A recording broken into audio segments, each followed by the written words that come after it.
comes the money. Here we go. Money talk. Here comes the money. Money, money,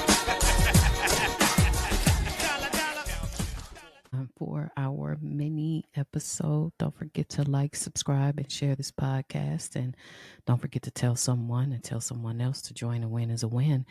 And don't forget to hit the notification bell so you know when a new episode drops. And don't forget to hit that like button. Keeps us in the algorithm. Thank you for those who have subscribed. And remember, don't even cost you a thing. Well, in our mini episode this week, we are talking money. And you know, I'm coming with the tips every week. We need to save some money, y'all.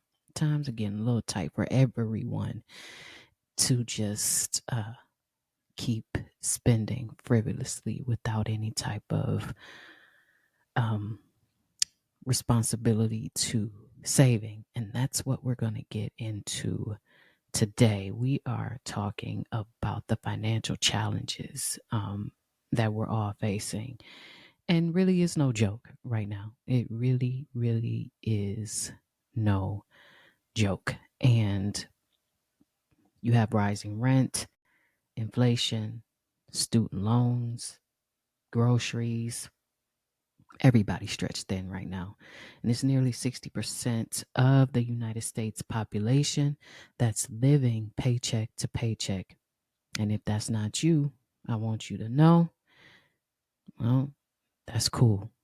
Keep saving, keep, being responsible and bunkering down and holding on to your money. But if this is you, you're not alone out here. It's getting tight for everyone. Here's the thing.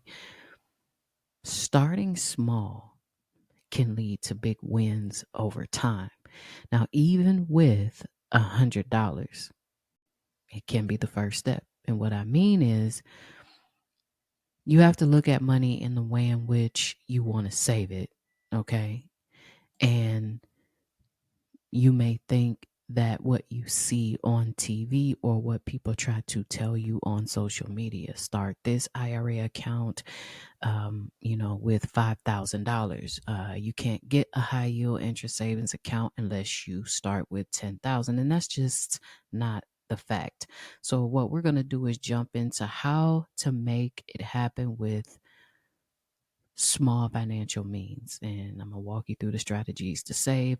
I myself follow these on my own, and I've also encouraged others, and I see others to follow some of these real life examples. And if you start at home and you create the discipline that you need to save, makes it a lot easier if you need a couple extra dollars or if an emergency pops up, you have that money to the good. But the point of it is to leave it alone and let it grow. So let's talk about why $100 is enough to start. All right. So you might be thinking, well, Tiffany, you know what?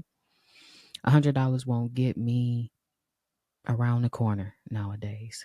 But what I want to say is, for saving, it's not about the amount, it's about the habit.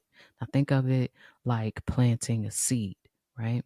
That seed may seem small at first, but with care and consistency, it grows into something substantial. Now, starting with $100 does two powerful things.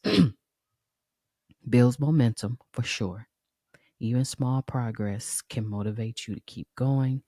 And two, it creates a foundation. Now, once you've taken the first step, adding to it becomes easier. Now, I told you we go by real life examples. So let's talk about it. If you save $10 a week, just $10, that's $520 a year. I mean, $520 is $520. Now, plus interest if you're smart about where you put it.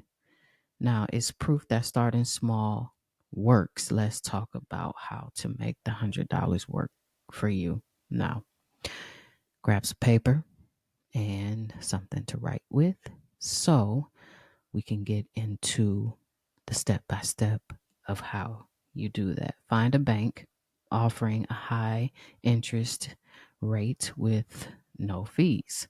Now, here are some of the great ones that I've pulled up so far. Now, keep this in mind whenever the Federal Reserve reduces interest rates, so will the banks.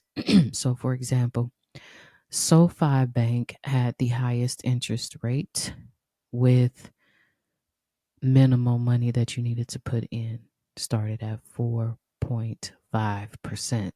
It has dropped all the way down to 4, and that's because the Federal Reserve has dropped interest rates. So if your interest rate drops, don't be shocked or alarmed. That is normal. Now, here are some of the banks right now who currently are holding on to the highest interest rate. You have Ali Bank and you have Marcus by Goldman Sachs. And there's a longer list, but those are the two highest. I'll put a pin comment on this podcast. You can go to that link and check out all of the banks that have high interest yield savings accounts. Now, think about it. If you're shopping around and you see an interest rate and it is 4.3 and the other one is 4.25, well, the difference is what they're telling you need to acquire that account. If the 4.3 is telling you that you need 10,000, but the 4.25 says that you only need $10, well, you can work with that. And remember, consistency and patience is key. So you want to automate your savings, setting up a small automatic transfer to your savings account. Even if it's $10 a week, remember that adds up to, what was the math? Yep, $520 a year. And then you're adding interest on top of that. So let's do this. Consider, how do I want to say this? If you consider even micro investing, that's what I'll call it. Apps like Acorn and Stash let you invest small amounts, even spare change on your purchases. And now some people do have, what is that? Cash App. Okay. What Cash App does, it rounds up your change and it puts it into a stock. So for example, over time, let's say you take Apple or you take Microsoft, all of your change that's rounded up that you spend in that week goes into that stock. So without touching it and you go back and you look, you might say, oh man, in a month I made $57, $100 just off of my change. Those are ways that you can save as well. And here's another example. If you invest $5 per week, that's $260 a year with the potential growth. It could be even more. So think about taking those little micro investing apps and leaving it alone and making it work for you long term. And then try to create some type of savings challenge for yourself. Make it fun. For instance, every time you skip takeout, transfer $10 to your savings. I had to discipline myself, y'all. I don't need Starbucks every day. I do not. And I had to tell myself that when you look at your spending, and we'll talk about a budget sheet later, look at what you're spending versus what you're bringing in and what that spending could be if you saved it. So now I go and get my Starbucks once a week. I get the venti and I enjoy it. And I repeat that again the following week.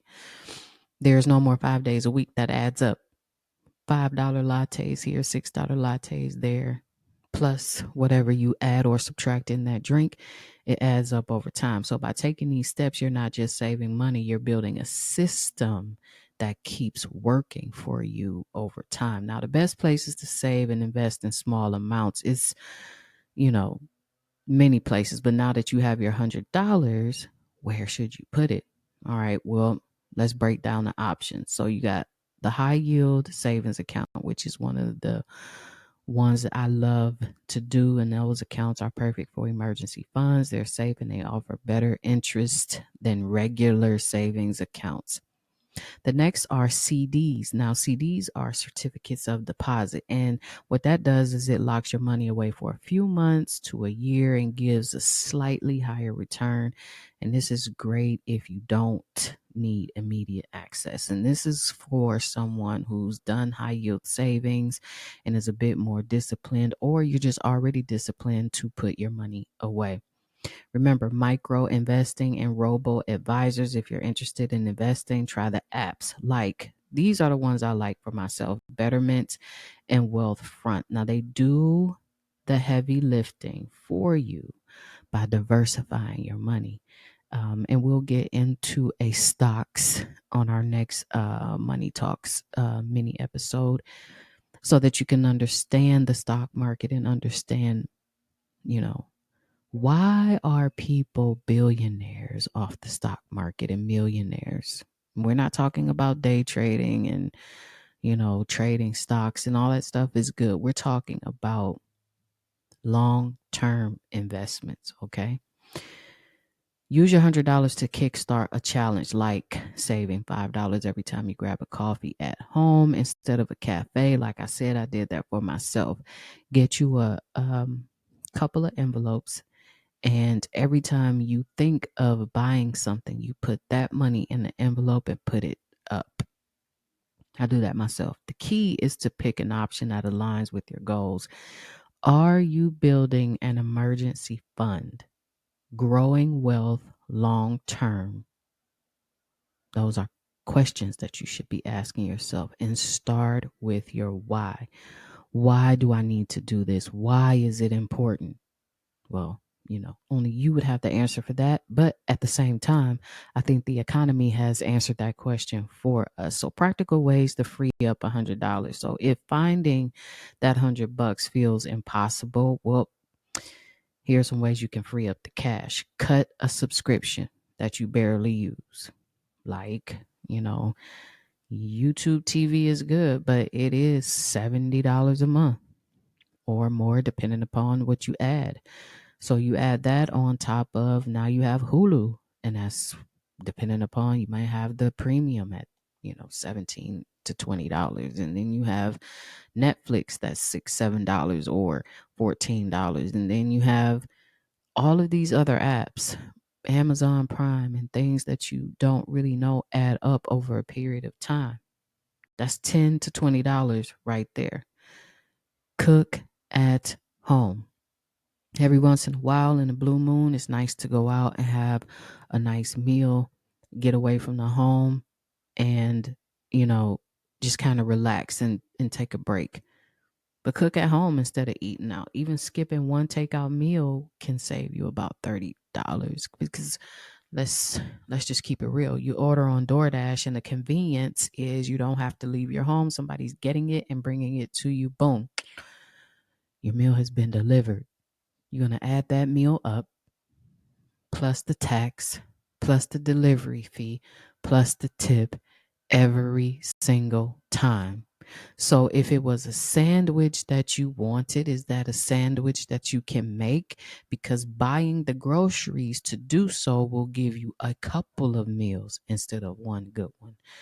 Sell unused items. They have OfferUp, Facebook Marketplace, Let It Go, Whatnot, and all type of places where you can use those platforms to get rid of clothes and gadgets and furniture. Things that you don't need can be somebody else's treasure and will bring you extra cash. And sometimes these small lifestyle adjustments can help you find the money you need to start saving. Now, encouragement is something that you're going to have to do from within. Okay? Encouraging yourself to do so. You want to remember that starting small is better than not starting at all. And even $100 can lead to financial wins if you stay consistent. And sometimes it takes for you to tell yourself, I don't need that on Amazon Prime, so I'm not going to go put it in my cart and buy it and then regret it when I get it. It's something that happens when we talk about, trying to keep up with what we see. You can go on TikTok, you can go on Instagram, you can go on Facebook, you can go on just the internet in general. Hell, you even watch your TV. Pressure marketing leads you into buying out of want instead of need. Okay? Start today and take accountability to saving. Open that account. Set up an auto transfer, or you go walk in that bank and you put that cash in there. Keep it simple. Consistency matters more than perfection. Now, don't forget that if you don't have any money to invest, write it down as a goal. Write it down as something that you can look forward to, so at the end of the day, you can feel like Scrooge McDuck. Money. Have your money where you need it to be and have it working for you. All right. Don't forget to like, subscribe, and share this podcast. I hope the information that you were given today helps. Don't forget, I will link the in the description. I will put the link for the high yield interest savings accounts. And remember, always think before you buy. This isn't the economy where we can frivolously spend money. Some things we are in possession of are the things that matter. If you have a roof over your head, if you have food in your refrigerator, if you have lights, if you have hot water, if you have an address to call your own, and in some cases, even if you have a vehicle, those things matter. What doesn't matter is wasting money, spending it frivolously on things that you don't need. Go ahead and hit that notification bell.